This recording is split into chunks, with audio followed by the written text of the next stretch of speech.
call on transitional government of Syria to fulfill its international obligations in good faith and take all effective measures to resolutely combat all international terrorist organizations listed by the Security Council, including the ETIM, in order to achieve security and stability in the country.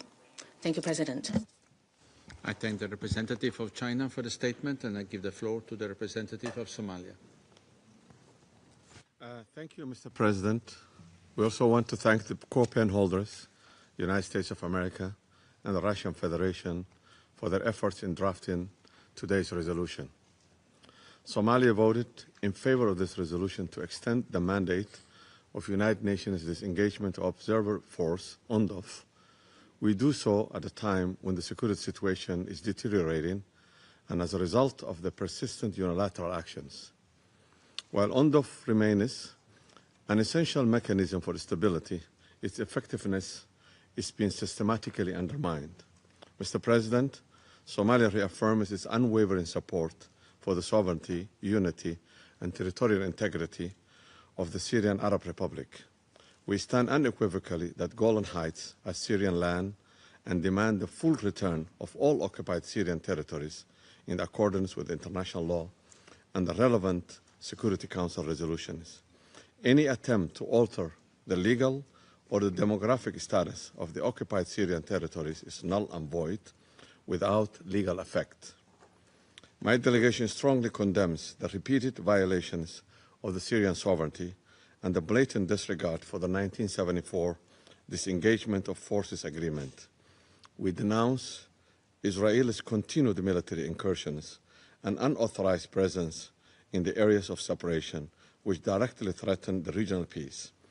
The use of the area of operations for provocative military activities risks triggering a full-scale regional escalation.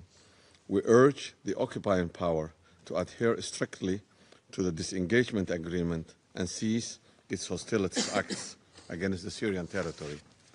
Mr. President, we express our profound disappointment that UNDOF mandate was not renewed for a full year in an increasingly volatile environment.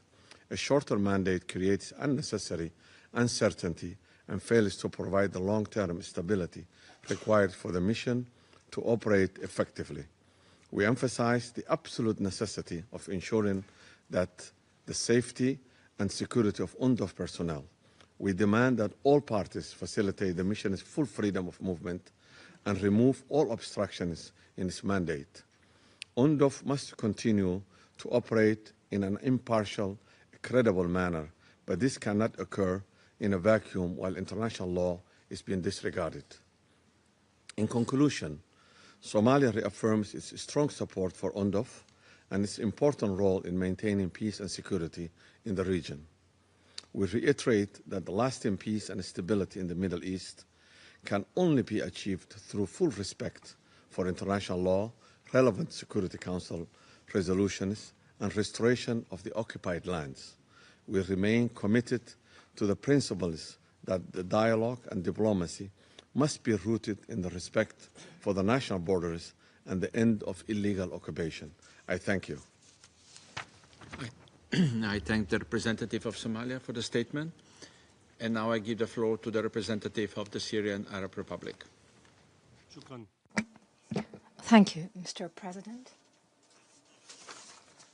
The Security Council has just spoken moments ago and stated clearly and unanimously that the disengagement agreement must be respected and implemented. Anyone who carefully reads the operative paragraphs of the resolution and listens to the comprehensive briefings delivered by the Under-Secretary General for Peace Operations, Mr. Jean-Pierre Lacroix, and even to the Israeli statements themselves, can only conclude that Israel continues to violate every word of that agreement. Everyone now has a clear understanding of the realities prevailing in southern Syria. This map can explain that fact, Mr. President. Allow me to explain it. Israel has occupied the Syrian Golan for almost 60 years. The Golan that earlier this month, the General Assembly reaffirmed its Syrian sovereignty. 123 states voted in favor of the resolution that demanded Israel to withdraw from all such territories, a demand that the Israeli representative described as disconnected from reality. For over a year, as mentioned by the delegates here, Israeli occupation forces have been present in the area of separation. That's where the Andov